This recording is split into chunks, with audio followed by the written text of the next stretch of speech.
Welcome everyone to the experience of Tan&Dan's Chillcast. But I'll tell you, man, human curiosity. I mean, people will actually poke a bear just to know what it's like to poke a bear. They probably have this so often. They're probably just like, Jimmy, fucking put your balls back in your pants. Give him another set of fries, please. Just keep going. Well, you know what? It's not even me. It's not even me. You know what? He doesn't even care. I mean, he pranks everybody. We are ready, Freddy. Ready, Freddy? Welcome again, everyone, to Tan&Dan, episode number 8.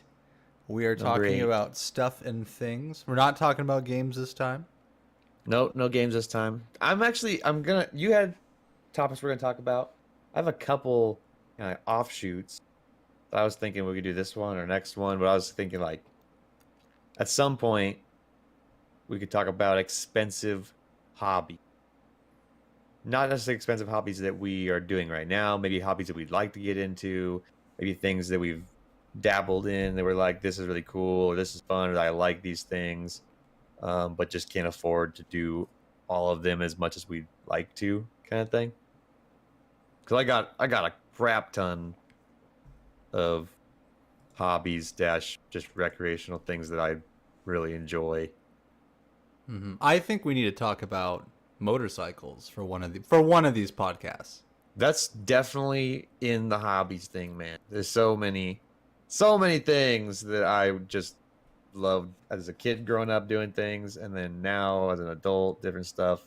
Cigars, I'm a big cigar guy. So I had something interesting happen to me today. Huh. Basically, it's the end of tax season. Everyone's trying to get their taxes done by April 15th, which is literally 2 days away. Yeah. And although we got our tax return back, and we got a very big tax return, I was thinking to myself, man, I have not contributed to my Roth IRA. Yeah. For those that don't know what a Roth IRA is, mine that I currently have, basically you can contribute up to $5,500 a year. Can't do over that, but $5,500, and it stays, so that money gets invested into stocks and bonds and et cetera, securities, whatever. And at age 59 and a half, I can draw all that money out with all the gains that they make between now and then, but I don't have to pay any taxes on any of it. Also, more interestingly enough, if I put in $5,500 this year, and then 2 years from now, I need money, I can draw out that $5,500 with no penalty whatsoever. What I put in, I can draw back out. If it has gained anything, though, I can take that out as well, but that would take a tax hit. It would take like different penalties or whatnot. But I can take out what I put in at any time. So it's kind of an interesting retirement deal. But anyways, So I'm like, okay, got this tax return. I definitely need to max out my contribution. Got to finish that off. I'd already paid like half of it over 2018. I'm like, I gotta finish it off. And I have an app, so like I can pay it. I can pay it on my phone or pay it on the website, whatever.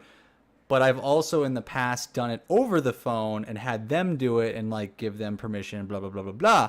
Well, I noticed when I was going through the history of my last payments, I had done one online and I had done 2 over the phone. And the ones over the phone said the non-deductible that it should be. And the other one online, it just said wire transfer. And I was like, hold the shit for a second here. Does that mean the one that I did online isn't going to be non-deductible or some bullshit since it doesn't say that? So I was kind of like, oh, I better call them up. Yeah. So I call him up, and he's like, I get this guy, I don't remember his name. I think it was like Joe or something. Sounds like around my age, maybe in his like mid-20s or high 20s. And he's just like, oh, no, don't worry about that. I know it says different, but it's all the same whether you do it on the site or on the phone. And it's funny because the second he answered my question, conversation could have ended. Like, I could have been like, oh, thanks, dude, appreciate it. Hang up, whatever. Done. You made a buddy on the phone. But instead, because I'm a social butterfly, he was just like, man, I noticed you have like, all this money, da da da da. And we started talking about North Dakota and about the oil field. Mm-hmm. And I guess he's in Rhode Island, and I was like, I don't know where the shit that is. So anyways, we get talking about North Dakota. He's like asking how, I have all this money saved and all this stuff. And I'm telling him about how I came over with nothing at 22 years old. And I worked for ProPipe, and then, well, I guess I don't really I can name that name, but I won't name the other names. And then I ran out of money. I went home. I didn't have any degrees at this time before I came to North Dakota. So I came here with my now brother-in-law, then sister's boyfriend. And we came in like a 16-foot camper. I was 22 years old. Had nothing really lined up. We thought we had something lined up. Didn't have anything lined up. Get here. Worked for ProPipe, worked as a manual laborer, worked alongside immigrants or illegal immigrants. I'm pretty sure they were all illegal immigrants.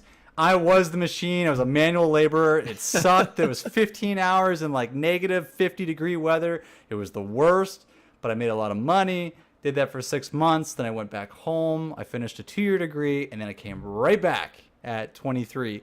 And then I've been here. I'm now 29. Been here since 23.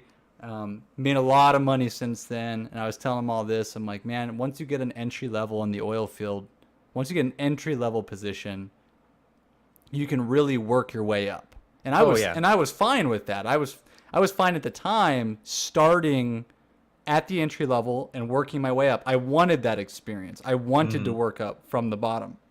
Now, if you do have experience in what the oil field entails, like if you do have experience at construction or dealing with products like petroleum, crude oil or whatever, gas, etc. If you do have that experience, you can come here and you can start making a lot of money right away. I mean, either way you will, but you could get a higher job a higher level job rather than just an entry level job. The sooner you get in, the sooner you get in at, whatever level you get in at, you make that money, but then you're growing platform from there on. You already got that head start. Yeah, that worth for that experience within this field is so valuable because you could quit your company today and just go to another one in the oil field. Yeah, I mean that's just how it is. So, anyways, I'm talking to him about this. He's like, man, like this is really sounding like a good idea. Like I might talk to my brother and like talk to him about this. I'm like, I don't know how old you are, but I definitely would recommend it if you have the willpower, because that's what it all comes down to being in North Dakota is like we're both from Washington State, right? And Yep. and I live away from my family. My family's all in Washington State. And the weather here sucks ass. I mean, you can't even put it lightly. It sucks ass. Like the weather is terrible. When it's summer, it's too hot. When it's winter, it's beyond too cold.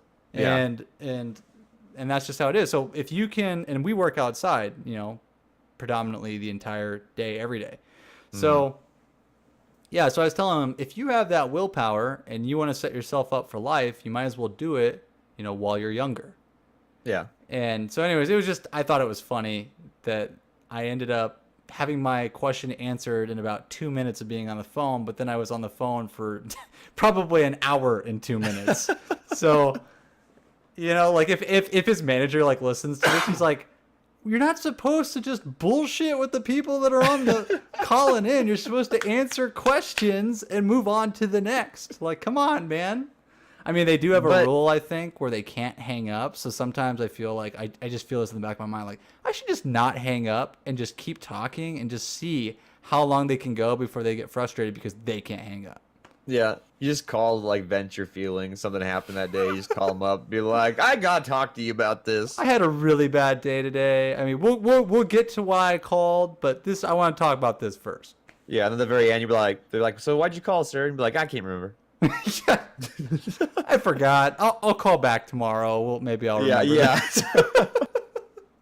But when I was coming out, you pushed basically how much it sucked really hard, and so mentally, when you hear people all around you just being like, "Oh man, it sucks. Like, be prepared for brutal cold. Be prepared to be miserable. Be prepared to like just hate this weather. And it might just be a personality thing. It might be depending on like your background, what you did in previous to that, what kind of weather you were used to coming into it. But Washington's not a cold state. I don't know, man, but like with you beating that into my head before I came out and then coming out into it, I just found with my own experience, it was like that's a good thing to have someone just really drive into you, because at that point I was expecting like the worst of the worst. And don't get me wrong, it sucks. But like having that in your mind though, being like, oh my gosh, it's gonna suck and be freezing cold. I'm gonna hate it, which I do hate it when it's blizzarding outside. But it's the mindset of like it's not as bad as you anticipated. Like you anticipated just being the absolute worst North Pole crap. Freezing, standing up, like frozen. Yeah.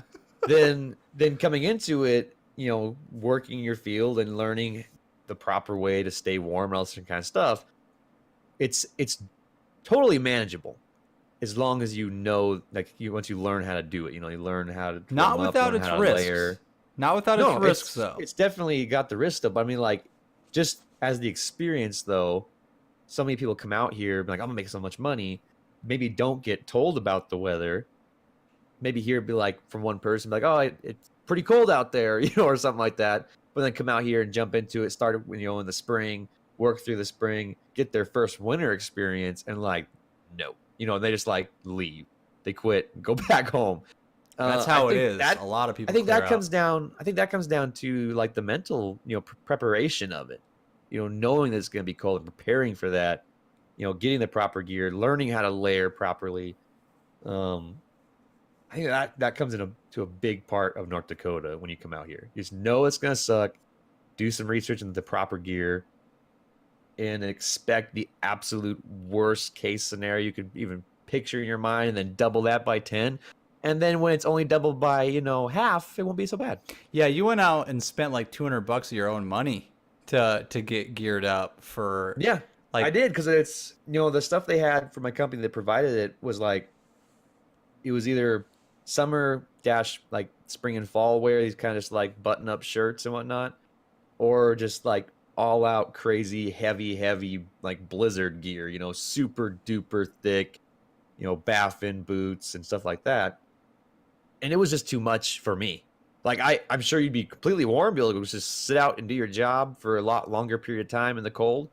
But for the work that I do and the movement I do on up and down stairs and whatnot, I was like, I don't want to be weighed down by all that gear. So I needed something kind of in the middle of the road, something that was going to block wind, something that was going to be warm. But it just comes down to learning it. I, with my hunting background and sitting in the cold for 8-10 hours a day and not moving, you're just sitting there. You learn some things. You pick up some things on how to layer and how to stay warm. So I kind of had that already, and I knew what I needed right off the bat. On my second day, literally my second day, I went out my first day, and it wasn't even a training day. It was just a ride along, basically. And that first day in the cold, I think it was like minus 15, and it had like a 25 to 30 mile an hour wind that day. I brought all my gear that I got. It was heavy jacket, all that kind of stuff. And I was relatively warm in that standpoint. But what it came down to was actually my face and ears. I was like, oh my gosh, like just because of my face and ears, I was miserable for the few hours that I was out there. And so the very next day, I went and bought, a face shield. I went and bought like the hard hat liners and ear protection, all that kind of stuff. And the next day I was fine. Yeah, I've actually went and bought goggles, because like I'll work for hours on end standing there trying to wire something up. And yeah, I can't tell you how many times like it'll be blizzarding and this ice is just hitting me in the face, like in the eyes. And your safety glasses will fog up. So what I got is anti-fogging goggles that like totally seal around your eyes. Yeah. That was super good. You basically, if the way to beat the cold in North Dakota, it's going to get into your clothes now, no matter what. It'll creep in. You'll eventually get cold. But if you can cut the wind down as much as possible from any bit of your skin, that's really the key to staying warm, other than like just bundling up, is Yeah. really cutting that wind off of you. Wind is the big factor when on the blizzardy, blustery days. And then it's just as far as cold goes, just straight cold. No wind comes to layering. Proper layering, proper base layering. A lot of people are like, you'll pick up like a base layer that's super duper thin and be like, well, that's not going to help that much. But proper base layering, the materials they're made out of, is meant to hold that body heat close to your body and keep it intact, and actually kind of reabsorb into your clothes, and then it's almost like a double buffering layer where it continues to heat you. So proper base layers, and then layers on top of those that help that, keep that tension, keep that layer of heat in, is a huge factor as well. So Right. And we're getting just a slightly off topic, but back on topic with what I was wanting to talk about today. So like in that conversation with that guy, he was asking me, how quickly did I make like that money, essentially? Yeah. Like, between what age and what age? And I said, really, it took me probably, 3 or 4 years to make over 200 grand of just, and that's not counting what I was, paying, like, because you have life, right? Like rent, food, bills for like your phone, car, whatever. I had those coming out, but I was really good at saving at that time. But what I was telling him is, little did I know, and I told you this as well, probably from 22 till 27, I want to say, I was unaware, because I had all this money in the bank. I had like $220,000-$230,000 yep, in my savings, just a straight sitting savings there. account, Straight savings, like 1%. Yep, Bank of America. It wasn't even doing 1%. It's doing 0.05%. Oh man, that's 0.05%. And so, and I've been doing this for 5 years. I've just been putting more in savings, and now I have 230,000. But over the span of 5 years, this was all going to my savings, doing nothing. And I don't remember who explained this to me, but at some point, someone told me I had lost a lot of money, and I asked them, like, what are you talking about? I've saved I don't all this spend money. money. Yeah, I've saved all this money. What do you mean I've lost money? And they're like, because you haven't been doing anything with that money. You haven't been using it. You haven't been investing it. So it's just sitting there. And I'm like, yeah, but it's still $230,000. And they responded to me, no, it's not. It's not $230,000. That's not how it works.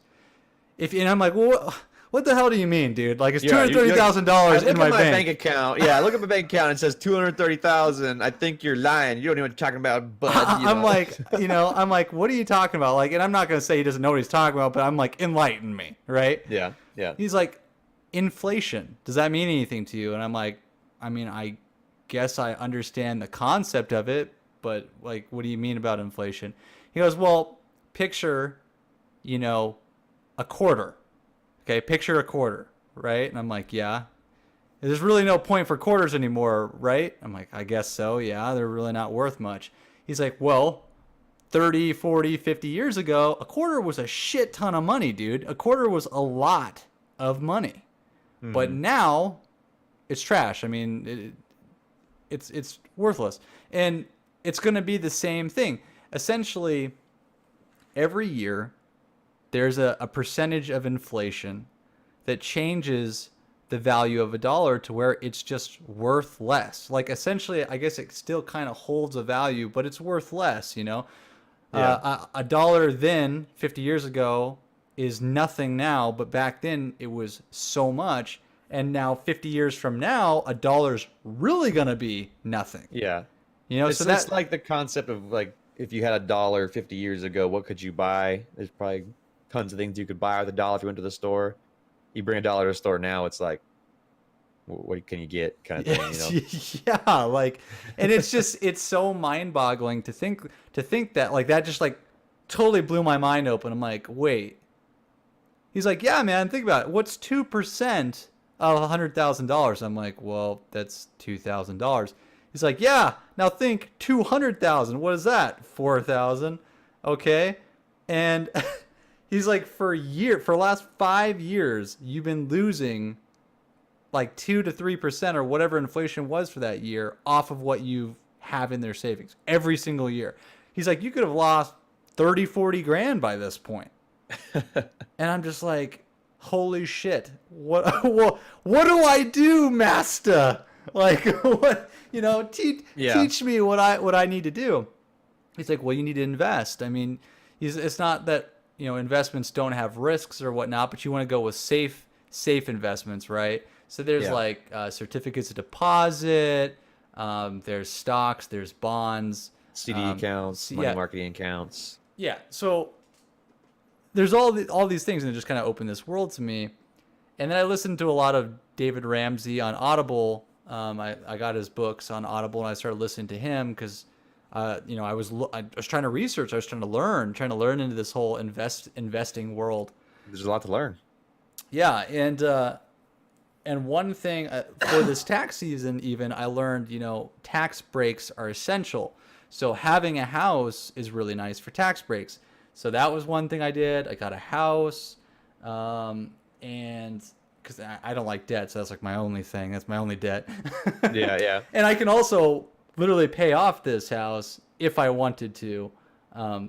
But with credit building and whatnot, even though my credit was already in the 800s when I bought the house, I still figure it's good to have it on there and continue to build it and give me tax breaks. So this tax season was very nice for me, especially now that we have a child. That's pretty cool. But anyways, yeah, so like investing. So knowing that with inflation, you don't want to just, at the very bare minimum, you want to at least keep up with inflation. Yeah. Right? So then I was telling you this, and together we've kind of gotten into using Robinhood. Great app. And it is a great app because all trades are free. And some other platforms do that. I don't think many do, but some others do. But we've gotten kind of into this whole stocks thing. And of course, we're only investing the money that we're willing to lose. Mm-hmm. But you and I, we've both made money on this. I think you've actually made more money than I have in this sense. The thing that really got me was like, because you were getting into it, you finally were like, hey, I've had it. I'm gonna start making some money off the money that's sitting. So you really started getting into it. I was watching you get into it. I started making me ponder. It's like, I'm starting out with, putting money in savings now. I would like to start putting some of this from my savings account into actually making some money back for me, rather than just sitting there. And my just regular savings account, I think was only doing like 0.25% or something like that. And I was like, well, that's barely nothing, So then I looked into some other options with my bank account, and they had, CDs and money marketing accounts you could open. And the original ad, I would say that I saw that through my bank account. I was like, I think it said 5%, and I was like, 5% is pretty good. It's not like the best, but it's pretty dang good still. And so I opened the money marketing account, and I put the 10 grand it needed into the account, and waited a little while, and it said it would update. I believe within each day it updated its percentage that you were gaining. And when it updated, it only updated like 1.4% or something like that. And I was like, that's not right. Like, it said 5%. So I started digging into it a little bit. I have no clue where the 5% came from, because after digging through all the different paperwork and whatnot, the max you could get was like 3.6% or something like that. You just made up a number. You're like, it literally was just like, it said 5%, but it wasn't 5%. Maybe it meant if you opened both a CD and money market account and then combined, you were getting 5%. I don't know. But regardless, it was like, I think it was like 3 point something percent was its max, and that was with over like $300,000 or $400,000 in the account. And I was like, well, by that time, how long it would take me to get that? I'm still making nothing until then. So with you getting into other options and investing into stocks and whatnot, I was like, okay, well, it seems easy enough. So I downloaded the app too. I downloaded Robinhood. I made my account, and then like right after I made my account, this is before I really started looking into anything. I made my account. It asks you to link your bank account. Right away, I was like, red flag. And I know you have to do this, put money into it. But like anytime you download an app off your phone, there's so many phone apps that are like, oh, like link your bank account so you can make purchases and whatever else. And I never do that kind of stuff. So I'm just like too sketch about it. That's actually that's actually a good thing to have, because a lot of people just don't even think about it, and then they get hacked and lose a lot of money. So I was just like, I don't know anything about this, this app. This is just something. And you were like, oh, you're using this Robinhood app. You're making investments. You're making money. And I didn't know anything about it yet. So right when I did that, I stopped and didn't even look at it for like 3 days. I was like, meh. But then I think a couple days later, you were like, did you get that app yet? Or did you get your account linked? Because it takes a while. I think once you get your account linked, it took like a few days for the transfer from your bank account to Robinhood to like link kind of thing. Mm-hmm. And so I went back into it. I've linked my account kind of like somewhat nervously. Transferred $100 over to start with, just not knowing what I'm doing. This is coming from somebody that's never looked at stocks, never tried to do research on stocks, complete novice. Within, I think, a couple weeks with my $100 just playing around, I made some mistakes. I bought into GE when I thought GE was dropping. Then GE dropped like a rock, like another 25%.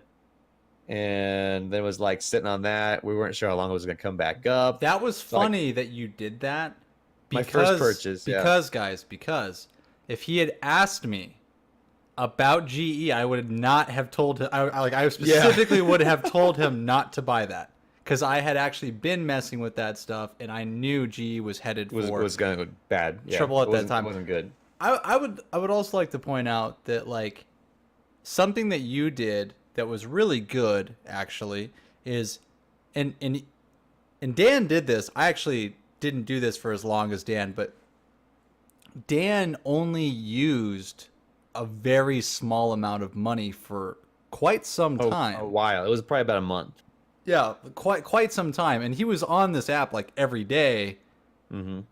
Or at least quite often. Doing day trades, doing week trades, just playing around with it and making almost nothing. Basically nothing. I mean, it was like a couple dollars here, a couple dollars there. It wasn't anything to be like, oh yeah, like so super excited about.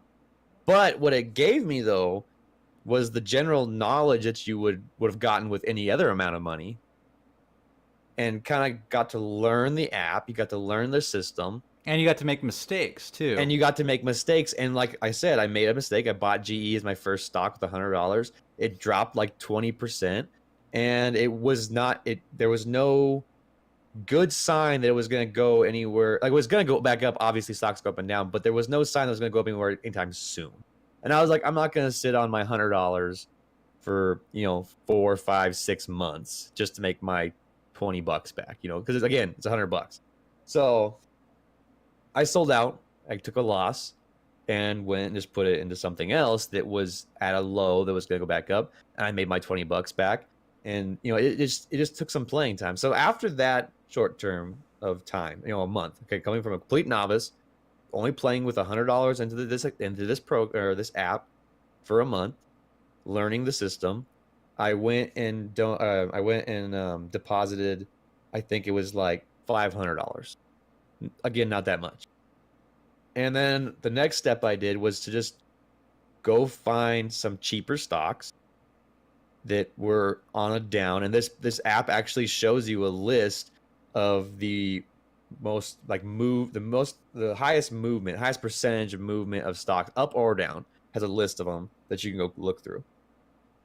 And I think there's a couple that were interesting, and then I just looked up, I think on Google or something like that, like good stocks or something like that, and a couple came up, and then I can't remember how I stumbled upon it. I think I actually stumbled upon it through Robinhood.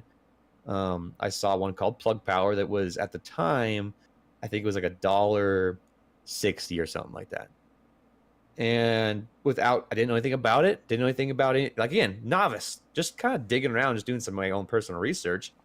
Went and looked up Robinhood because it was a cheap stock. I wanted to find a cheap stock, and it was a energy company, a power company that made batteries and other things like that. And from what I read, just a couple of reviews I read and a couple of articles from different investing pages and blogs, they're basically saying that it's a decent stock to invest in right now. And there was some kind of wavering back and forth, but I was like, hey, this is interesting. So I started following it, and along with other stocks too. But this was one that in particular was like my first, like, damn, I actually made money on, because within, I think it was only like the next month, it plummeted for no real reason. The stock market as a whole crashed a bit, and this went down with it, and it went from its $1.60 down to, what was it, like 98 cents? Yeah, like 98, 99, something like that. It was a penny stock at this point, and for no real reason. It wasn't now was the key. It wasn't like the company made a bad decision or the company was going bankrupt or something like that. It was just the stock dropped. The stock market crashed a bit. And so I remember telling you, like, bro, like this stock right now, like this stock is the stock to jump into. Yep. And I threw $500 at that, and I made double that within like 2 months. Yeah. And the biggest, I mean, this is a novice person going into it. I want to really push that, because people, I feel like, look at stocks and it just seems like a whole other world. Like, oh, it's like, that's a job, that's a profession that someone does. Like, I can't do that. And it's just not true. Not with this day and age and the technology and like apps like this. It's actually really simple to get into. And within 2 months of just kind of self-research and looking at it, once a day, and kind of just digging into it and just looking up at Google on different stocks you're interested in, you can follow, blogs and articles from reputable investing platforms that basically give you the lowdown on all the stocks. And even, I mean, really, these platforms, when they say something that's happening, is real time, and you can literally see it go up or down based on how these articles are coming out real time within hours of something happening. So anyway, it crashed.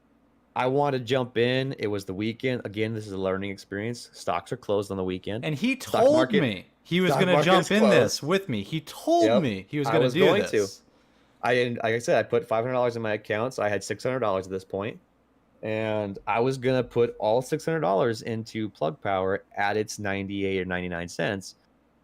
Again, novice. You make mistakes. You learn from them. I knew the stock market at this point closed on weekends.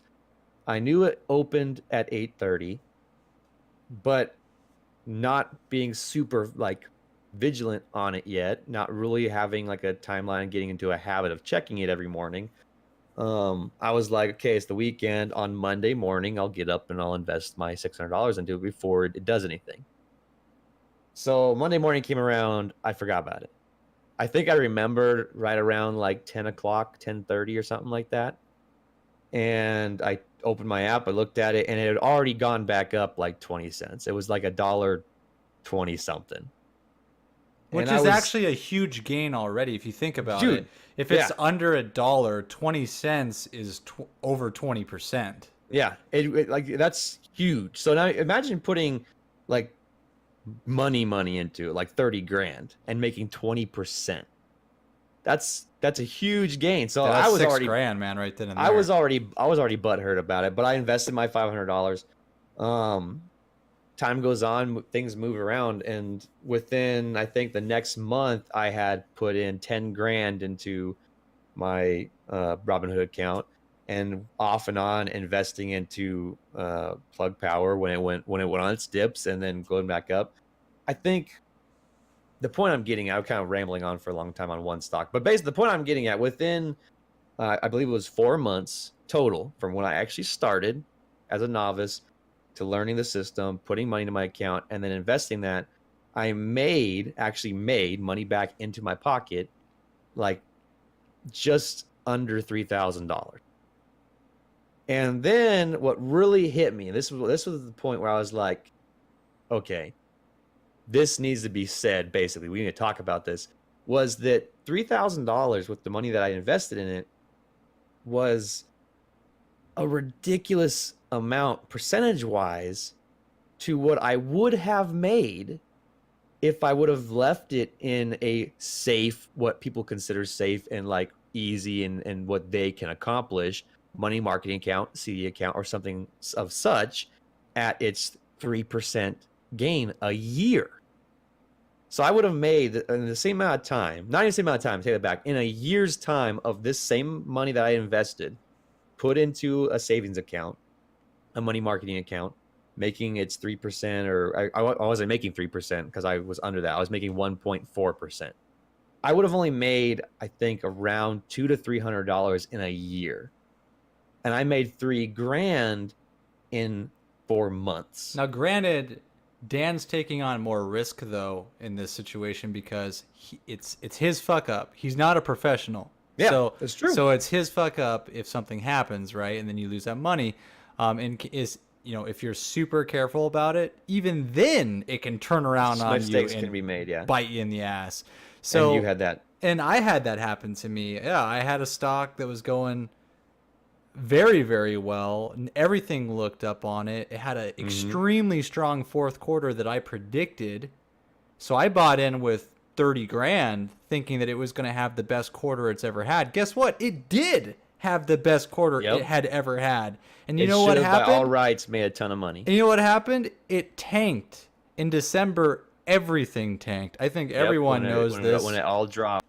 Anyone that was watching the stock market, they know everything tanked. It was like Black Friday for any kind of stock that you wanted. And so what did I do? I spread out about $2,000 across stocks in December, and I made money. Like I made money in the last 4 months from that, but my $30,000 is still tied up in this stock right now. It's recovered. It was down we're talking like it was down 50% in December. And it's recovered. It's around like 15% down still, which is a lot. 15% on $30,000 is a lot to still be down. So I'm still playing the mistake that I made as I put all my eggs in one basket. No matter that everything looked good, no matter that everything was good, and all the signs pointed to a buy, it can still turn on you. You don't put all your eggs in one basket unless you're absolutely sure, and even then you can get screwed. Yep. So that was the mistake that I made, and I'm still kind of dealing with that. Luckily, I have, diversified my portfolio with other amounts of money, and I've only made money realistically since then. I think I've had like one loss that I've well more than made up for. So yeah. But with saying that though, really, it is gambling in a sense. You're gambling your money. You're taking risks to make money. But the difference is when you have a fuck up, you have a mistake that costed you money, it doesn't necessarily mean it cost you money permanently. Yeah, it's not like a casino, man. As long as you're willing, and like we said, you're willing to take that risk with your money.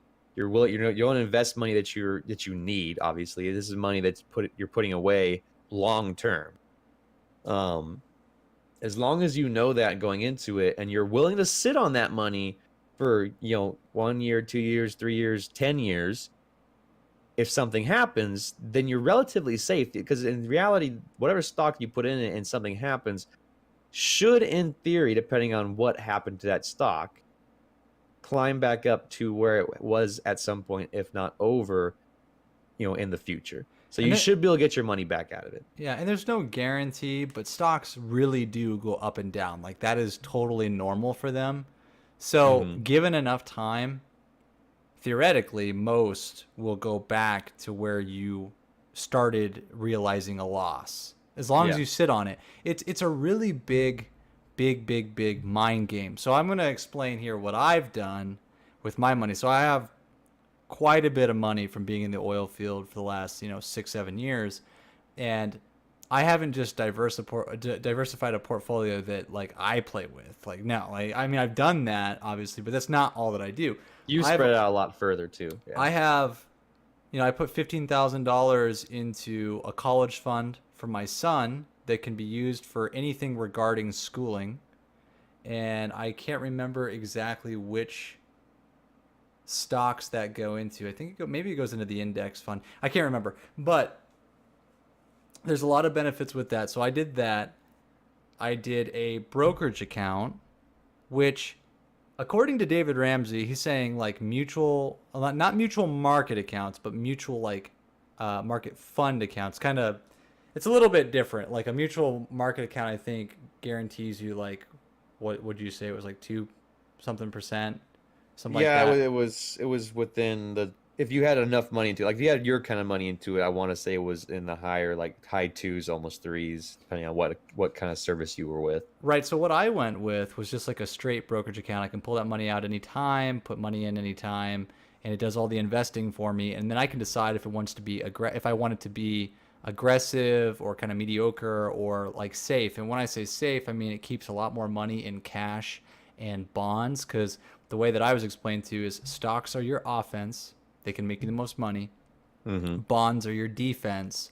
They're way more safer. They still make money, but it's much slower lower and matures over time. Yeah. So anyways, what I ended up doing is going full on aggressive, because I mean I'm only 29 and I have plenty of time To make that gain back. If to something make that happened. gain back if something happened. Yeah. And I don't, and this is all, and again, this is money that I don't need to touch currently. Mhm. So I put like 75,000 into that. So I think like all combined. So like my college fund for my son, that brokerage account, and then my Roth IRA, and then I have a 401k, and then there's a pension through my company. I mean, I have a lot of money sitting and invested and constantly trying to make me money. But the interesting thing about the brokerage account was these people are professionals and they are trying to make me money. Otherwise, they don't make money off of my money. So like what I put in there, they don't get paid with that money unless they only get paid from the gains, and it's only like 1% if you use a professional team, like 0.50% if you use the automated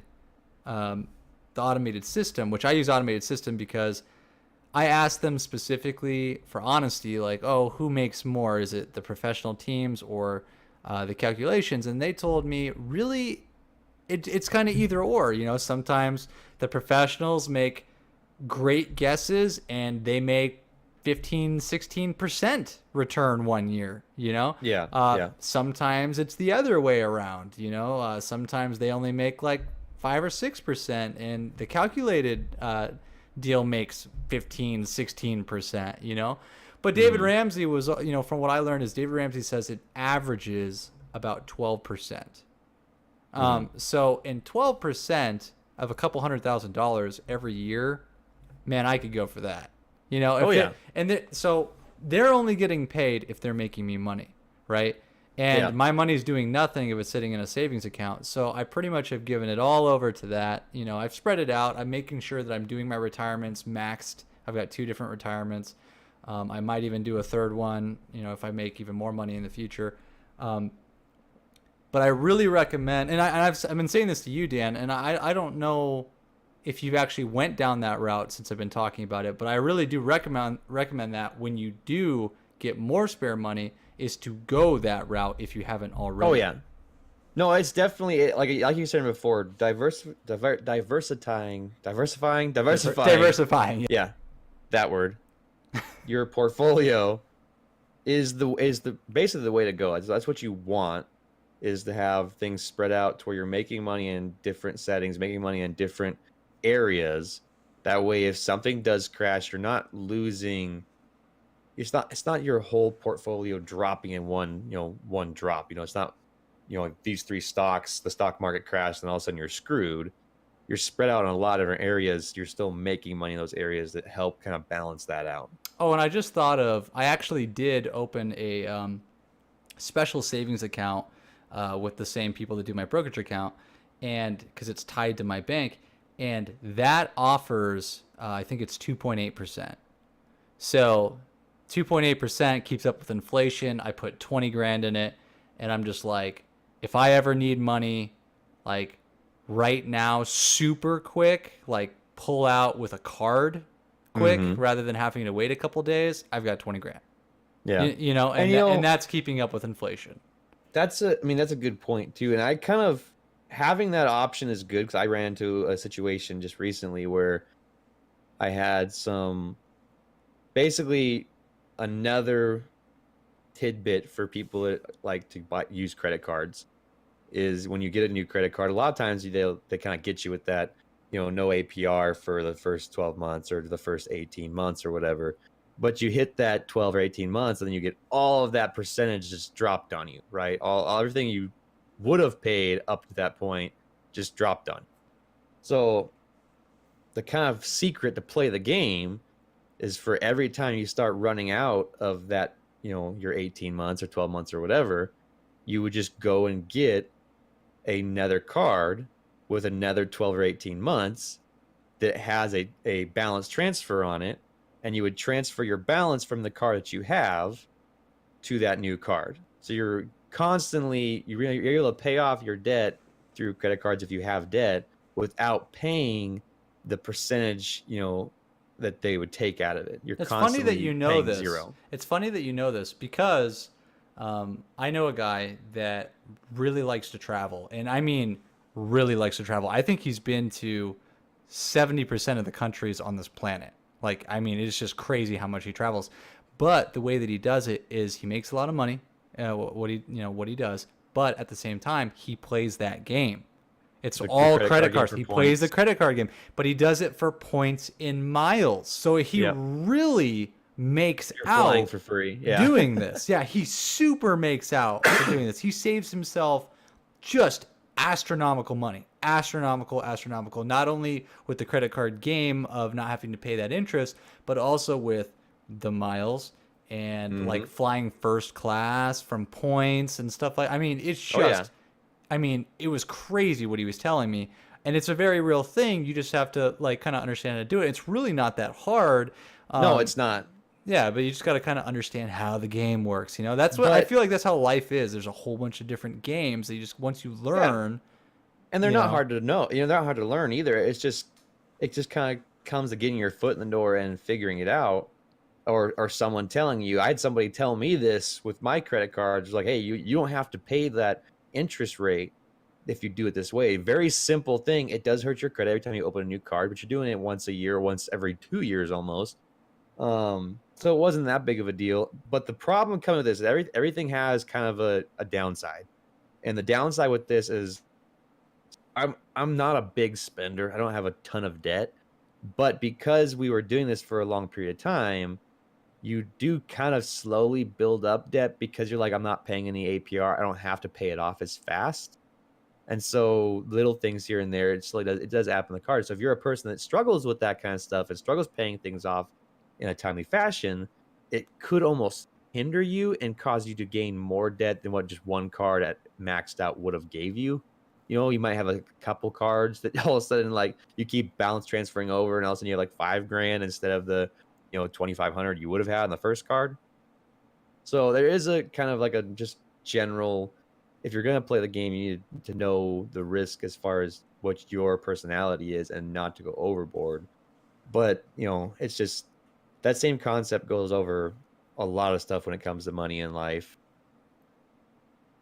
Yeah, I mean, like knowing what you're doing is super important. And if you don't know what you're doing, research it, ask people, figure it out. Don't just jump into it. And like a good example, my parents, I don't know if they're ever going to listen to this. Probably not. If they do, they're gonna hate me for referencing them. But timeshares. They got into timeshares when I was young, and they were big and popular, and it was just this awesome thing. I mean, you could have a timeshare pretty much anywhere in the country, and then you have your could own just place. Yeah, you could just go there and vacation, and oh my goodness, and da da da da. So we had one in Florida, I think somewhere, I don't know if it was Orlando or is Miami in Florida.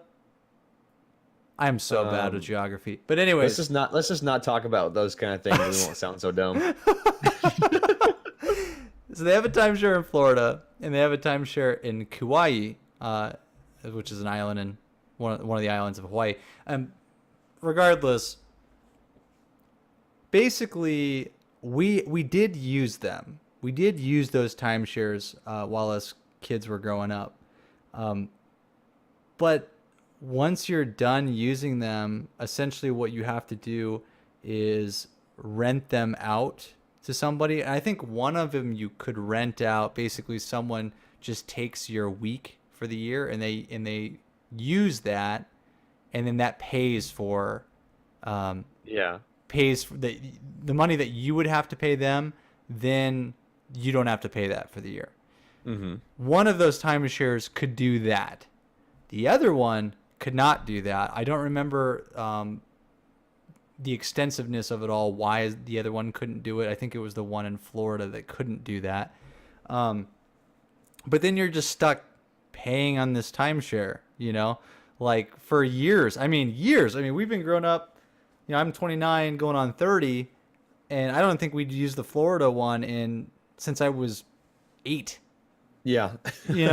So that's 21 years of paying on something that you didn't need to pay on, but you can't get rid of it. That's the biggest thing, is the way that you get rid of it is you basically sell it to somebody else. But if they don't want to buy it, then whatever money, because there's an initial cost. It's almost like, I don't know how much it was or whatever, but you have to buy it kind of like, not necessarily like a condo, like the full price condo or something like that, but I'm sure it's a decent chunk of money. So you're totally taking that loss if you can't sell it to somebody. But no one now wants a timeshare. No one wants them, yeah. In fact, what people do nowadays is they do Airbnb, which is essentially renting a person's house out. Could be like a freaking mansion for cheap for a couple days, split it across, their family. So it's like nothing. And you have this awesome, nice house in a sweet location. Yep. That's the big thing to do nowadays. So getting rid of this timeshare is basically impossible for them unless they want to take a loss. And I think eventually they will do that. They'll just basically give them the deed and just give up on it. But that's just one of the things in life that you can totally get screwed over with if you jump into it without knowing. Like, here's what I did. I jumped into cryptocurrency. That was a mistake. It may turn around. It has been going back up a little bit. Yeah, it may turn around and be great. And I'm going to sit on my cryptocurrency until then. But, man, I dumped probably 15 grand into it. And right now, I could only probably get back 6. Somewhere around 6. And that might even be a little generous, or maybe I might be undercutting it. I might be able to get 7. But that's a lot. I mean, that's if I really try hard to get my money back, basically. Yeah. And it was just I got in when Bitcoin, for one, was around $20,000 for one. Okay. Bitcoin now is around $4,000, sometimes dips around $3,400. I mean, that is 5 times less, over 5 times less than what it was. Yep. So it's just kind of the only reason why I still kind of can make money back is because I actually built a miner myself rather than bought one. And I can turn around and sell those parts for half of what I bought them for, which, it was like, it would help. Yeah, it was like 10 grand. So I could get like probably 4 or 5 grand for those parts. So that's really the only reason. If it was all in cryptocurrency right now, I'd be sitting on probably like 3 grand out of 15 grand. It's kind of a off topic of our, stocks and whatnot, but cryptocurrency is such a weird thing, man. Is it the way it became a thing is just the weirdest concept. Well, so people don't really understand how cryptocurrency works, and it was really hard for me to understand it too for a long time, but I kind of got it after a while, doing through my own research. And just think about it like gold. If there's a limited amount of gold on this planet, the more that we uncover and goes into circulation, Uh, essentially, they're made into things, like gold, whatever. I don't know, gold watches and stuff. Like it's used essentially. So it becomes harder to find gold, essentially, right? So it almost kind of reverse engineered itself. Like cryptocurrency, if you picture Bitcoin being like gold and everybody wants some, but it gets harder and harder to find it, that demand is there, but the supply is not there because you don't have the tools to uncover that gold, essentially. But that's like that's the concept of it, and on that part, I think people, that's easy to understand. But what's really throws people off is like what is it though? And that's what's like, I think it's hard for people to explain, especially to people that aren't really into technology, computers, especially like older generations. No offense, but that kind of thing, because it was literally created. It was a software created through the internet, just across the world by an unknown group that's still unknown. Well, supposedly it was one guy, but it's really kind of hard to say. Yeah, he is unknown. Well, they use a name that they kind of link to a person, but that there's not a person. That's not actually a person. The name was Right. Was it Satoshi something? Satoshi It's something? it's some kind of like I think it's name like it's that. like Satoshi Nakamoto Bergie, whatever, blah blah blah. But it was a group of people that they don't even know. They say an unknown group because it could be more than one person who really knows. But by that name, they created basically a software in 2009 that just kind of took off as a mining system, and it just kind of spread out in these weird algorithms. I was gonna say what it was mathematical equations that your computer would solve, and once it solved all of them, it would unlock a box essentially, which would reward you with 1 Bitcoin. So, and then the calculations would get exponentially harder. Not just like not mining. A flat increase. I think exponentially it would get harder and harder and harder. So people started not being able to unlock a box by themselves.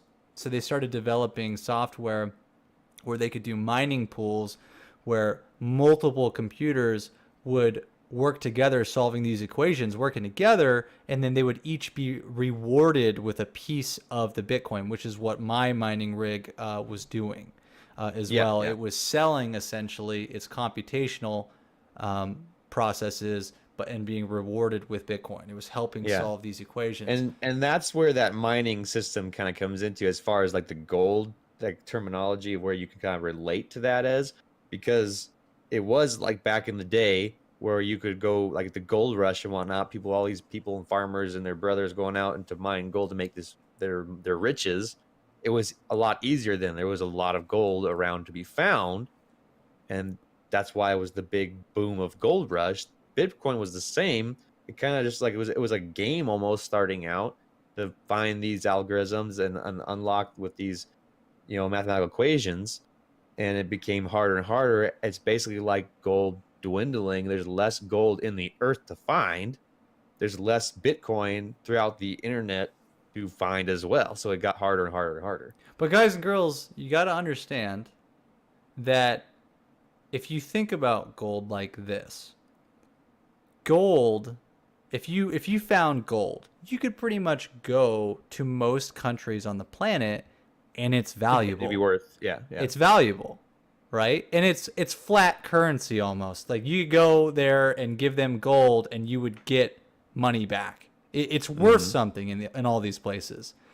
That is what Bitcoin essentially is now. Is now. Yeah. It's basically a currency. Well, the government's getting totally. They got their hands in it now. But when it first came out, they couldn't do anything. They couldn't do anything to regulate it. Market. Yeah, they couldn't do anything to regulate it. They had no laws against it.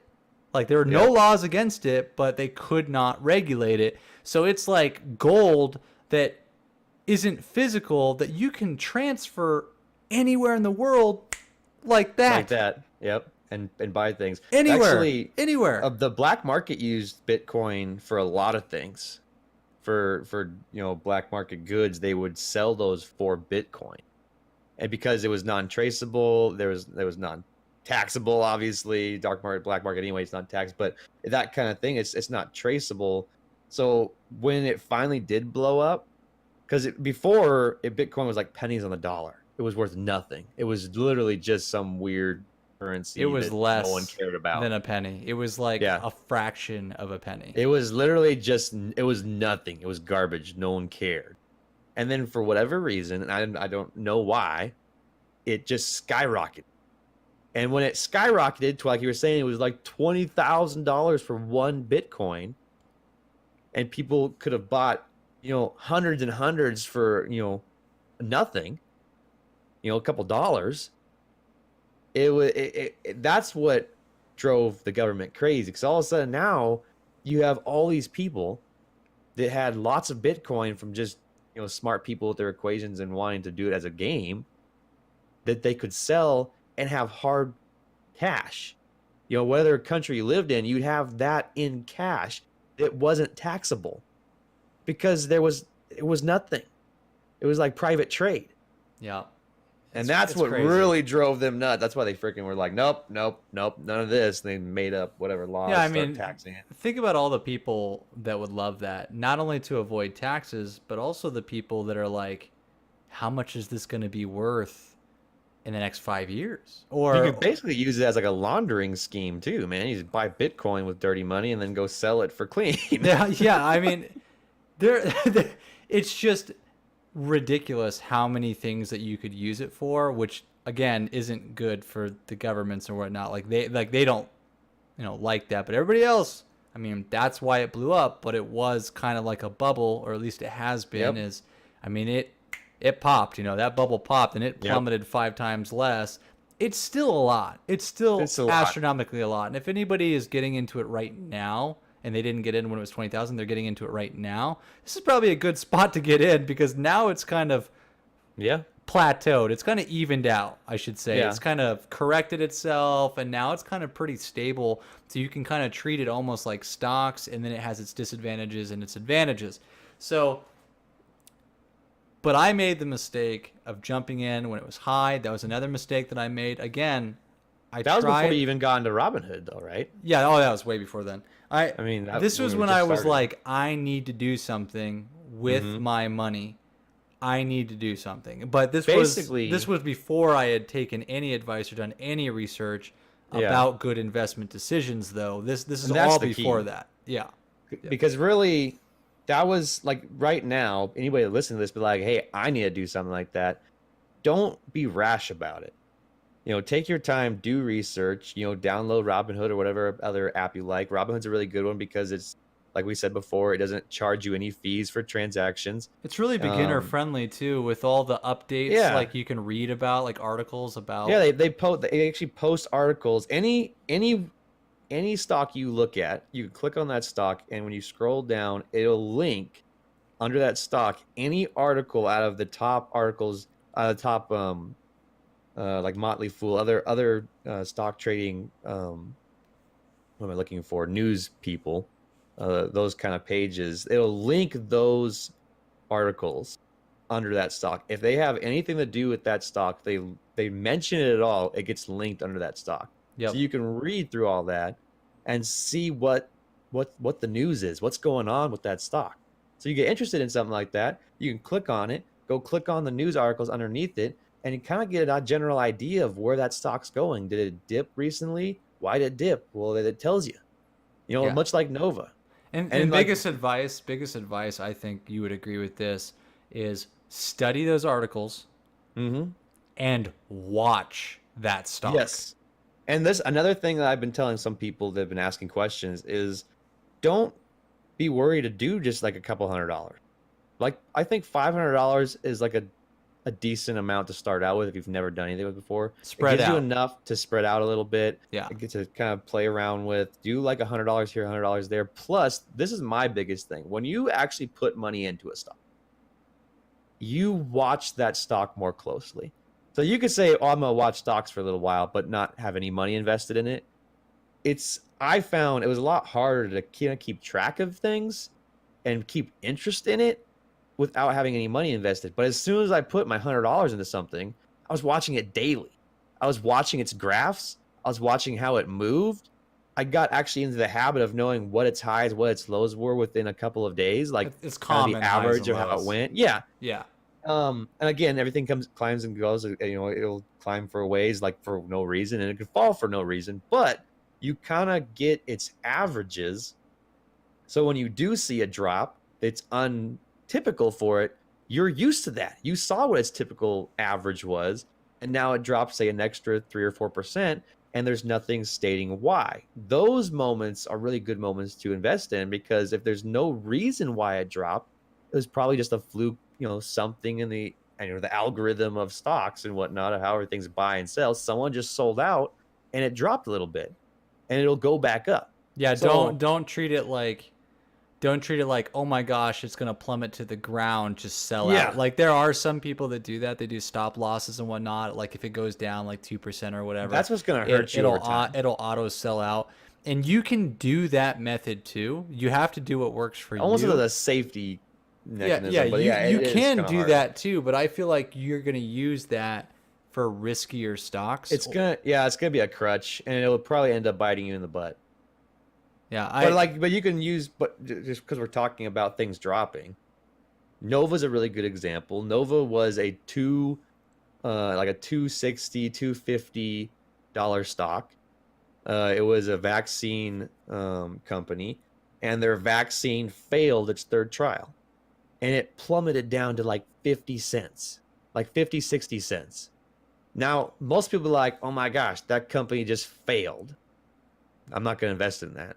You can actually use companies' distress and horrible problems when it comes to their stock market to your advantage still. Because I made probably Friday. $700. I made treat it like Black Friday, man. And it was still very volatile.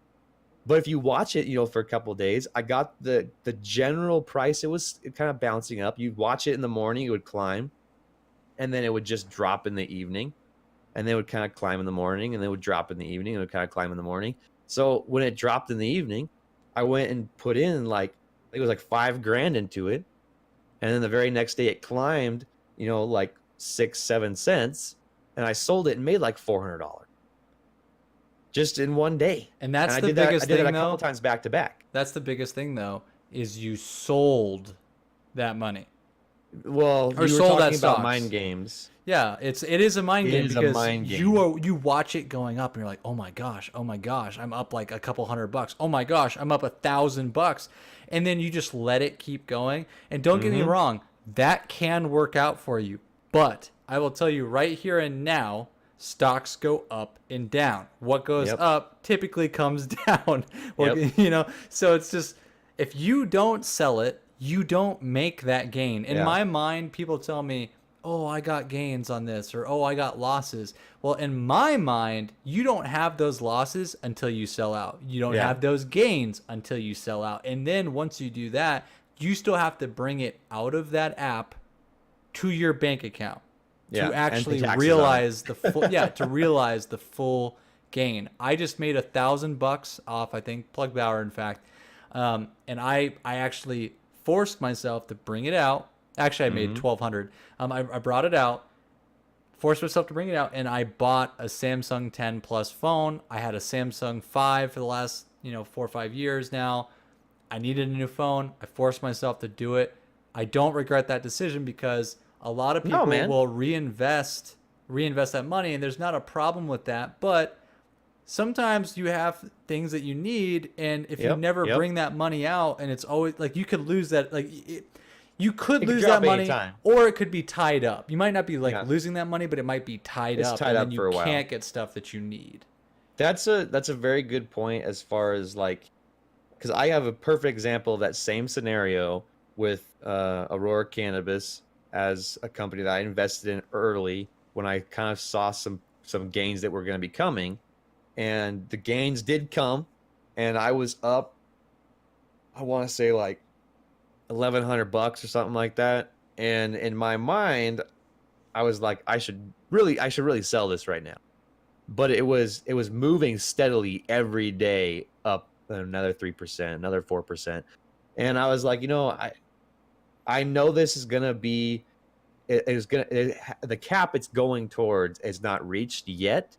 Not that it wouldn't drop back down, but it's not reached its cap. It's going to be a higher value stock in the future. I would just decided I was just gonna let it sit, just let it ride. That was a mistake. Like looking back, you see your hindsight's 2020.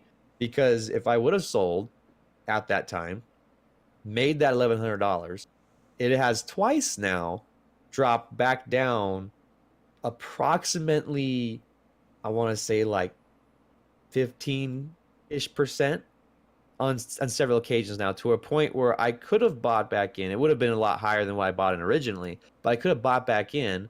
And then when it went back up, which it has several, like 3 or 4 times now, back up to that 15%, I could have made another $300 to $400 every time it did that, on top of the $1,000 that I would have made just selling it at that time. So I could have made another $2,000 to $3,000, depending on I can't remember how many times it went up and down, but it went up several times up and down.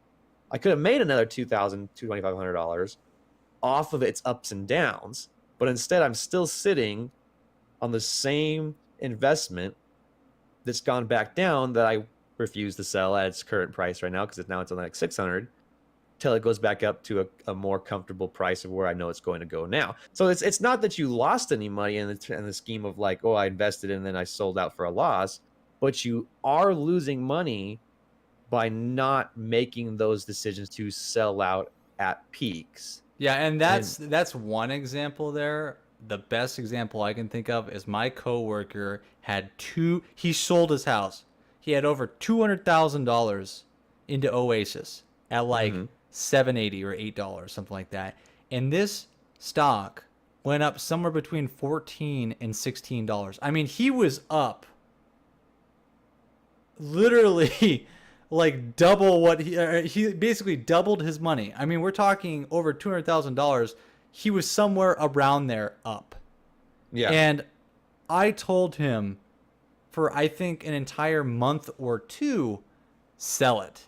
Yeah. Sell it. Sell it. Sell it. That's I mean, crazy I work amount with to him be up. all the time. I worked with him so many days in a row. I would tell him over and over and over, sell it, sell it, sell it, sell it.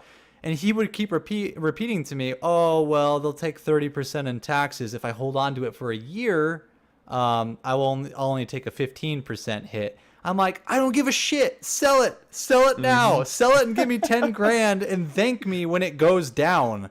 Yeah. And he actually didn't sell it. And then it started losing. I mean, now let's think about this, guys. If you see you see plus $200,000 on there, like on your app or something, like you're seeing is plus 200,000. And then you start to see it go down. Plus 190, plus 180, plus 170. Like, but you kind of it's a mind game. You get kind of stubborn about it. Like, oh, it's going to go back up. Then you're down to plus 100. And you're like, well, I don't even want to sell it now because I know that it could go back up. Then it's like plus 50. Well, I don't even want to sell it now because that's not even that much as it was before. Yeah. And then, and then suddenly you're in the negative and you're like, well, I'm not going to sell it at a loss. Yep. I was just up plus 200,000, Yep. And that's exactly what happened. It tanked down to like 490 something. He's suddenly down over $100,000 when he was up $200,000. Yeah. Like, that is what he allowed, because that is how big of a mind game it can be. There's so many things so many reasons why stocks are a mind game, and like the couple that you will experience right off the bat is when you invest money, you're looking at to invest in whatever stock you're investing in at its low. When you're selling a stock, you're looking to sell a stock at its high. Now, when you go to invest money, you're trying to basically guess where its bottom is going to be. Now, when you invest the money, the chances of you actually hitting the bottom, actually hitting at its bottom low right on the dot, is pretty slim. So you're going to invest money, and then you're going to see it drop more. then you're going to see your losses show up because it's going to be instantaneous. You just invested money at say $1.50, then it dropped to like $1.40. All of a sudden you're down a percentage. You lose in that sense. Like, man, I could have bought it at $1.40 rather than $1.50. So now you're like, damn, I could have got it cheaper. You lost already. You feel like it in your mind.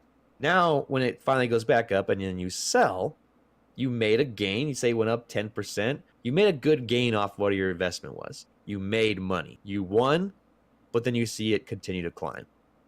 Then you're thinking to yourself, damn, man, I could have sold it at another 10%, another 5%, made double what I just made. But Dude, yeah, totally. that's the mind game of you're thinking to yourself, you will always be a loser no matter what in stocks if you let that bug you. You will always be a loser. Oh yeah, definitely. And it's so weird to think like that. It's so like you would think, well, I'm making money, Yeah. but It's the greedy side coming out of us that says I could have done a better job at this. I could have made more money at that. And what you really have to kind of let go and accept when it comes to stocks is every dollar gained is a dollar that you made for doing nothing, basically, except just a couple of hours a day. And I'm not saying hours of sitting, but just checking it. Every couple of an hour here, hour there, check your phone, check your tablet, check the app, see what's moving, see what's not. Just a little bit of time here and there, just constantly checking it throughout your day, you will make money. yeah, it's funny how well you can do with a little research and just good decisions. Mm-hmm. For sure. And that's the key, man. Just research. Don't be afraid to sell your stocks. That is probably one of the biggest things we could push that we have learned so far. Don't be afraid to sell your stocks. If you are up and you're up, I at this point, 5% to me is a good gain. You could be up higher than that and make a lot more money. It's true. And if it looks like your stock is going to go that way, if you actually predict it's going to be higher, then that's fine. You can take that risk. But if you hit a certain percentage in your mind that's comfortable saying that's a good gain, which to me is 5% at this point, just take your winnings, Yeah, man, and don't buy back in. Sell out. And don't buy back in when it just rises a couple more cents or another dollar.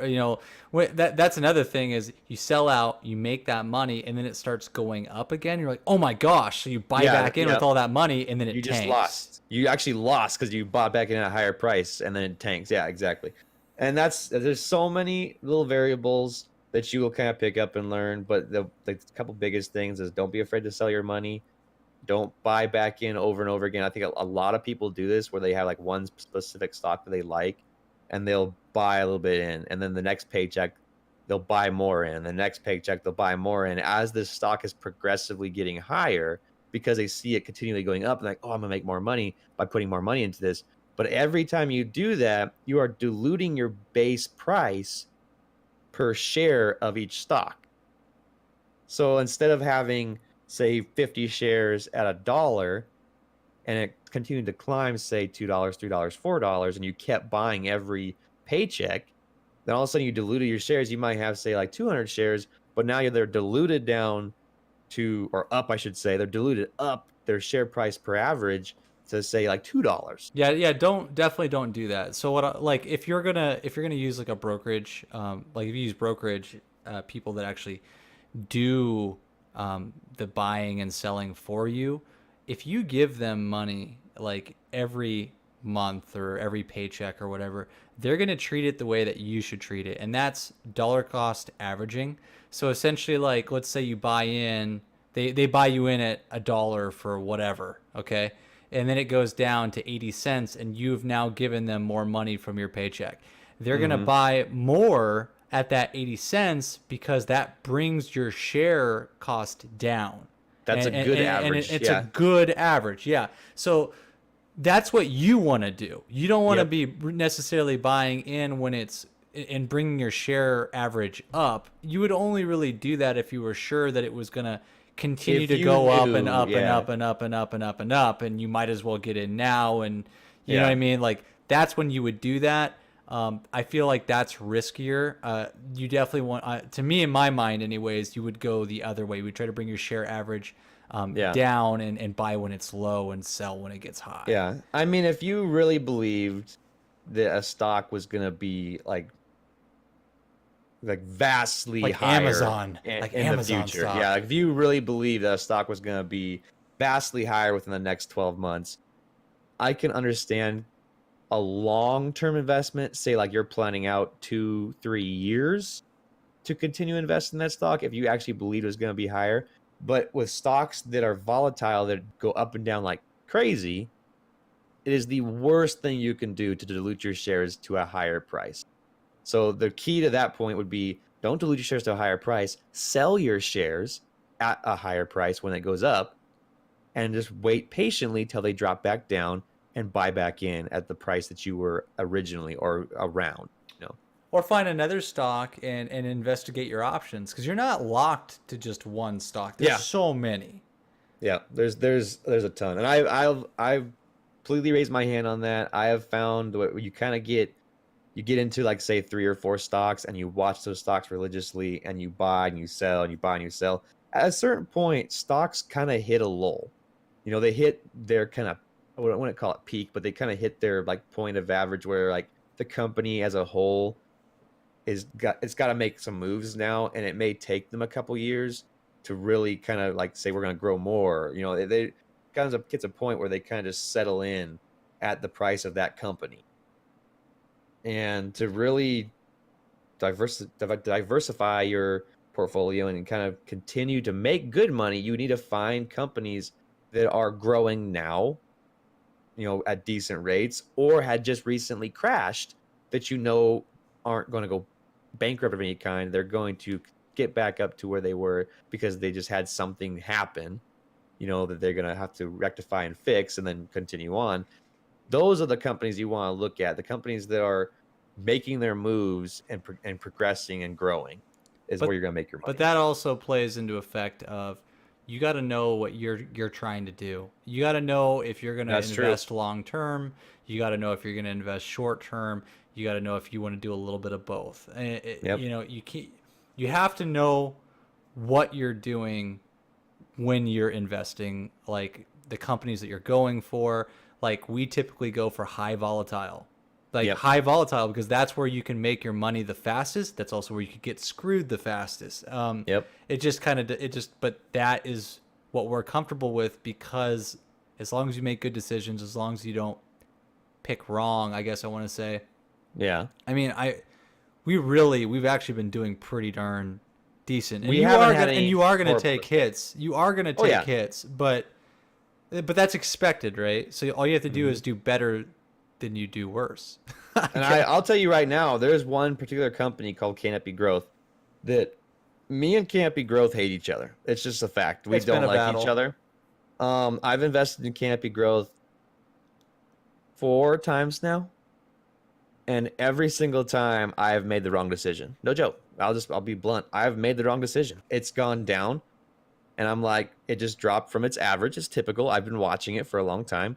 I buy in, and then it goes down another like 5-6%. I'm like, what the hell, Canopy Growth? Why you do me like that? Why you do me like that, Canopy Growth? Yep. And then it takes like 2 weeks, 3 weeks, and it gradually gets back up to where it was before. I sell out of it because I'm like, screw you, Canopy Growth, basically. Like, you hurt me deep. You cut me deep there. And I get my money back. I haven't got any losses on it yet. I've made my money back or a couple dollars over, but just enough to where I was like, I made my money back. I didn't lose anything. And then it will dip even harder. I'm like, okay, Canopy Growth. Oh, okay. And I'll buy back in. And then sure enough, it fucking drops some more. And I'm like, what the hell, Canopy Growth? Why you do me like that? Yeah. And I wait another couple weeks, and like I said, I've done this 4 times, and I am sitting on it right now, and it has dropped even more, and I'm down like $300 right at the moment. At this current time, I'm down $300 on it, and I'm waiting for it to go back up. Just get my money back out of it for the 4th time. And when you get into a situation like that, that's where it comes into play. Where do you double down if it drops enough? Because that will bring down the amount that it needs to go back up for you to break even. And in certain situations, I would 100% do that. And this particular one, it's dropped quite a bit because it's kind of hit its lull. There hasn't been any big news on the company lately, but they're reaching kind of towards this middle of the year point where you see a lot of like news and updates and company plans at like their first quarter of the year dash last quarter of the year. So you see a lot of movement, I feel like, in stocks towards the beginning of the year and the end of the year. So we're kind of in this middle point where there's just not a lot going on. There's not a lot of news or any new things going on. And I feel like it's just kind of gradually losing a percentage just based on that there's no excitement to it at the moment. I do believe it'll go back up to its 40, $6, 47, $48 that it was. And its target point for this year at the end of the year is trying to get 50. I think it was like 55 to 60. So it's got a lot to go if it hits target point, and there's no reason it shouldn't based on what they predict, if what the company's actually showing, what they will have their product wise to make. So right now it really comes down to I've bought it at a low enough price, like as of now. I know I'm down even further, but I'm just gonna not do anything with it. If I had more money to spend and actually double down and lower my cost average even more, it would be great, just because I know it's gonna go back up. But I don't actually have enough money because of my portfolio diversified in other things that I would be taking money out of something else that I wanted in right now to do that. So it's just gonna sit. It's gonna sit. And I do want to tell the audience that like I put probably spread across all these accounts, all these investing accounts, 115,000 in, and that was in the last couple months I did that, and I'm up to about 120 grand now. Now that's I mean that's $5,000, right? And I could pull that out. I'm not gonna do that. I'm going long term, and it's gonna go back down. But just see how it's capable. I mean, again, 12% is, according to David Ramsey, the average over so many years. It averaged 12% a year. Well, 12% of $100,000 is $12,000. 12% of 200,000 is 24. I mean, that's how do you think people with millions and millions of dollars stay rich? Yep. And I actually told my younger brother this the other day. When it comes to this kind of thing, because he's just now getting into it. He downloaded Robinhood because of all the talk we've been talking about, and he's starting small to kind of learn it and figure it out, dip his toes in basically. And I straight up told him, really, what it comes down to, you do have to have a little money to make money. The whole you gotta have money to make money really comes into play when it comes to stocks. You can make money with say $1,000, but you can make serious money by putting $10, $20, $30,000 into your stocks, because what it really comes down to, you're doing all the work already. You're following stocks, you're taking the time, you're doing your research, you're making the decisions, you're making your guesses, and when you win, and if you're doing your job as best you can, you will win quite often. You're making money, but if you don't have money, then you're still making money, but like if you actually had money to put into it, the same work you already did, you'd be making way more money just by having that money. So when it comes down to it, you got to be able to. It takes money to actually make invest. Money. It takes money to make money. It takes money to make money, but you got to be at a position that you can have. It's basically a savings. And actually, I looked at it this way. Robinhood's a great app for this specific reason, is that the money that if you're making enough money to where you can put money away, which you should be regardless, like that, if whatever you make, wherever you at, try to budget your life out to where you can put a percentage of your check away. Biggest recommendation for that, just make it auto withdraw. Yep, make it happen. A savings. And don't touch it. Like once you get used to that, once you get used to living that way to where you're not touching that money ever, then the money you do have on a regular basis, besides that, will become your normal. And you won't miss it as much. Yeah, you won't miss it. If you don't see it, you won't miss it. I didn't mean auto withdraw, I meant auto deposit.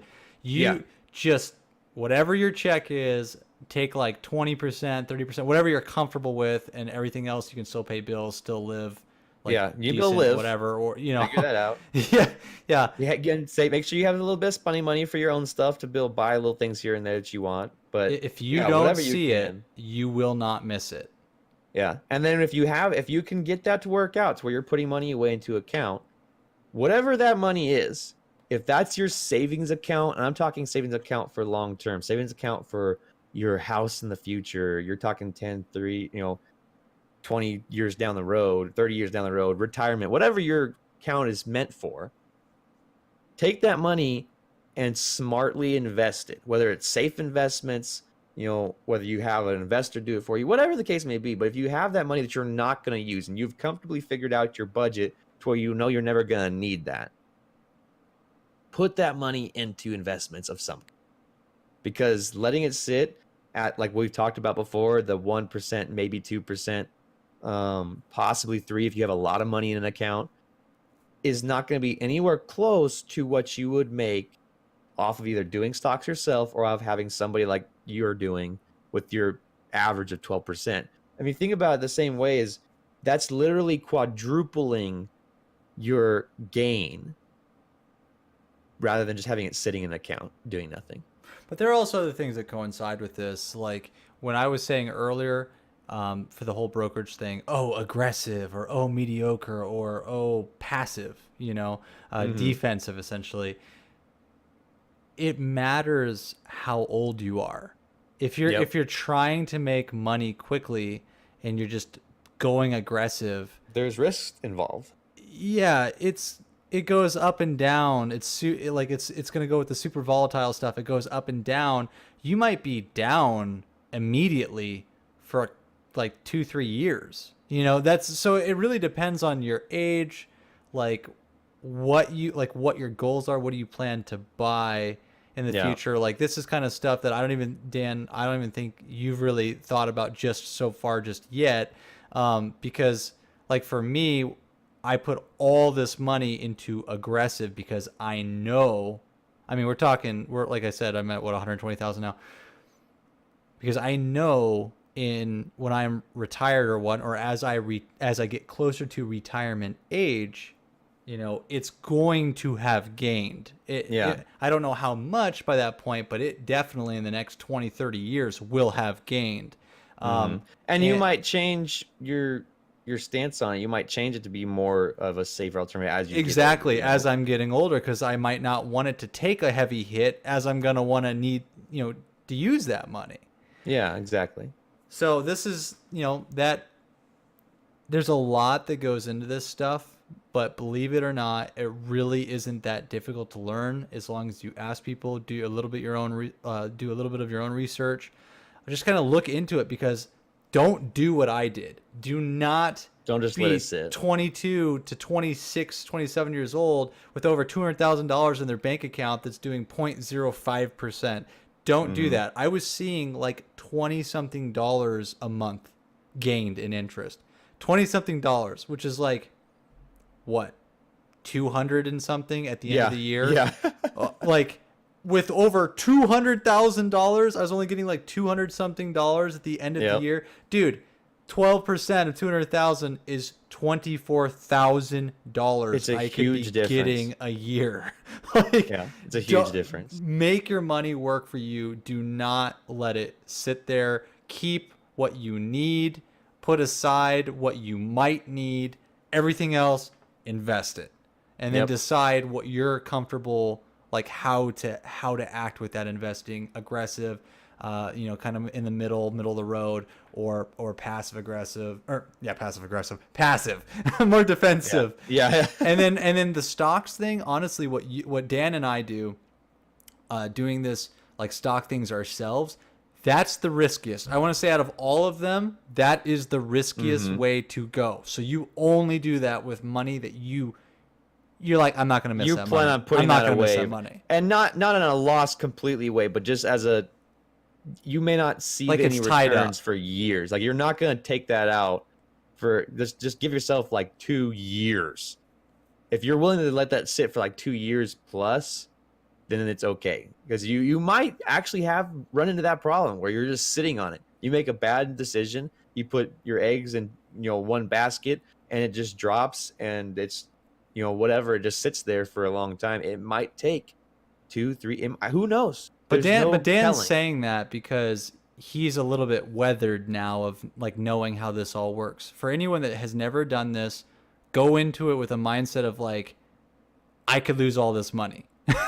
Like, because if you expect that, then you can learn from your mistakes while you do it. You don't just freak out and give up and never go back to it. Just start small. Expect that you can lose that money altogether from bad decisions because you don't know what you're doing. But start small with that expectation and work off that. And don't be afraid of the red, man.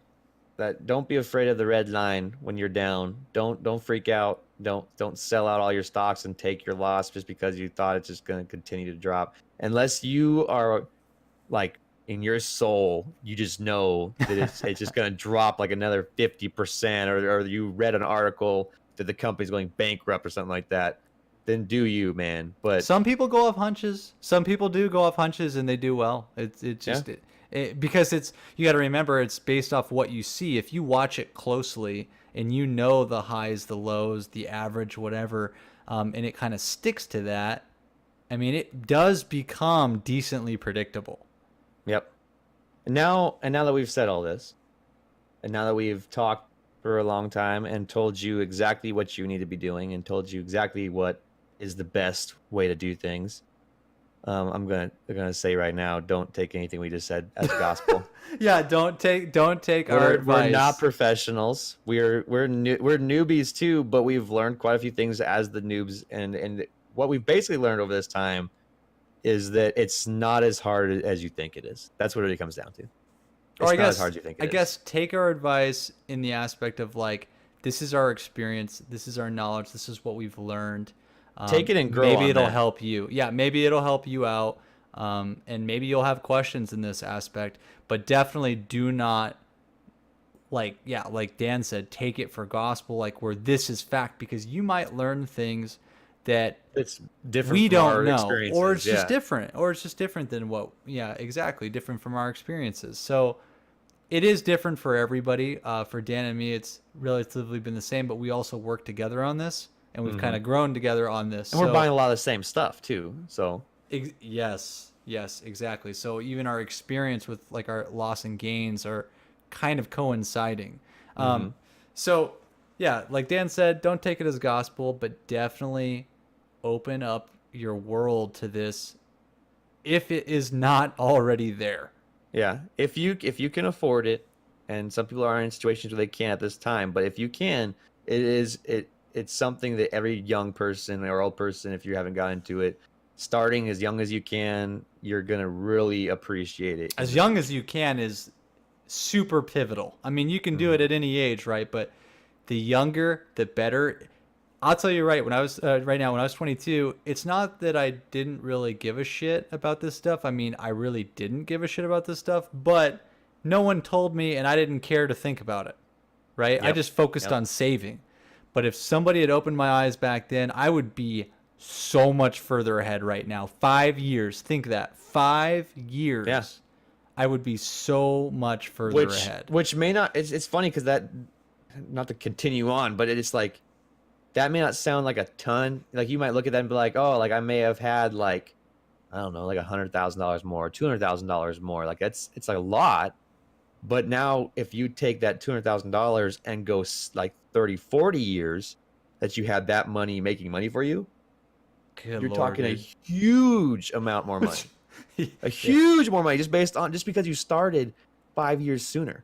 The sooner you start and you make that money early, the gains you make towards the end of your career or whatever, and you retire, is astronomically more than just the simple, I didn't make $100,000 in the last 5 years. Like, I could have made that, but it didn't happen. That's the kind of mindset you got to think of long term when it comes to this kind of stuff. You're talking about living comfortably in your future. That's what everybody wants. Yeah, when you're 60 plus years old, you You don't want to be working, want to man. still be working like You don't want to be doing 9 the to grind, 5 or more. I all mean, your bills and shit. you got to enjoy life sometime. I mean, like I was saying earlier, you do kind of try to enjoy life as you're going through it and making money. You want to keep yourself comfortable, but Yep. Yep. when you're in retired age, you want to be in retired age. Exactly. I'm not there yet, but I know for a fact I do not want to planning be. on it. Yeah, I was gonna say I do not want to be in negative 50-degree weather, freezing my balls off. You know, dealing Yep. with electrical, hazardous, dangerous wiring. You know, 480, 4160. Exactly. Hazardous atmospheres, H2S possible, methane, you know, benzene, all this kinds of stuff. Like, you don't want to deal with that. You want to be No. retired. You want to be living life comfortably at this point. At that point, you know. So definitely take what we said for a grain of salt. Listen to what we had some positive things that we've gone through that are, I think, is pretty good advice. But do your own research. You know, figure out what's going on. Dip your toe in it. Ask us Robinhood. questions. If you have questions, ask us questions. Yeah, we'll gladly put our 2 cents in for anything that you guys have questions for. So Yeah, we'll try to answer it the best of our capability. And if we don't know, we don't know. And we'll say that. Yeah. Hell yeah. So I think this wraps it up. This is going to be, I guess, kind of a special. We are going away for how long are we going to be gone? We're going to be gone We're for a gonna while. be gone for like 20 days. Yeah, we're going to be gone for like 20 days. And we thought about recording, actually. Well, Dan was trying to come We up might with... we might surprise you in at some point this time. Basically, we're not gonna be back until what is it? May 8th-ish, which means we probably won't get that first one out until somewhere over in the next week. And I'll I'd probably officially be say- 30 and extremely depressed. But you'll be so much wiser. Yeah. Yeah. You know, I'll just be super wise. Trust in that. That'll be a fact. So much wiser. Yeah. So we'll be gone for a while, but you know, this will be a special. Maybe this will keep. You'll be like 2 hours. Damn. Like I don't even know about this, but it's a special, guys. It's a special. Yeah. Maybe we'll split it up, but like continue next week. Yeah. Yeah. We'll just say right now. We'll just make out like a period of silence, and we'll just say cliffhanger, and then I'll inject that in the middle of of when I'm editing. I'll inject that. I mean, when Steve's editing, put it in there, and it'll just say cliffhanger, and then it just stops, and then it'll say part 2 in the next one. Yeah. All right. Well, that's a wrap for us. Tan and Dan out. Tan out. Tan and Dan out, man. No, you Take say it easy. You say Dan out. Dan out. Tan out. Like, gotta like, comment, and subscribe to the Tan and Dan channel. Like and comment and subscribe to the Tan and Dan channel.